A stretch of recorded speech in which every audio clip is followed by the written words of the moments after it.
let me talk a little, just for a minute, about policy. The other big argument is, wait a minute, how can you do immigration reform during a time of economic downturn and high unemployment? Here's how. The issue that is most contentious when you talk about high unemployment is a big increase in the future flow of immigration. I predict that the package that will emerge this year will de-emphasize a future flow. In fact, there may be a fix for ag, there may be some other changes, but for the most part, it's going to deal with the immigrants already here, the employers that hire them, and making sure that we have a fair, level playing field in which everyone is legal and paying their fair share. That's going to be the emphasis. So it's going to be on legalizing the current workforce and making sure that they have full labor rights, making sure that labor standards are enforced so that unscrupulous employers can't undercut all low-wage workers, including American workers who are working in those industries. And to make sure that there's a workable verification system that will reduce the job magnet of illegal hiring. That's the heart of comprehensive immigration reform. Yes, we need a more robust future flow, but quite frankly, it may be smart to revisit that issue when the economy really has that demand. So why would that work? Because it will increase tax revenues and lift wages.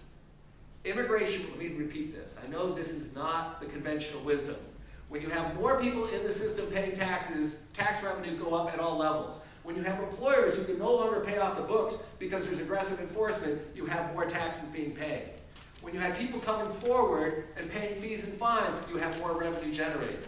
Even last year in 2007, when the Congressional Budget Office analyzed the bill that was before Congress, and I hope we don't have the same bill that we had last year, believe you me, but they did analyze the legalization provisions and then the expenses that would be related to people using services later. $55 billion in added revenue, $22 billion in costs. More than $30 billion in increased tax revenues through a legalization program. That's why some academics are calling legalization part of the economic stimulus.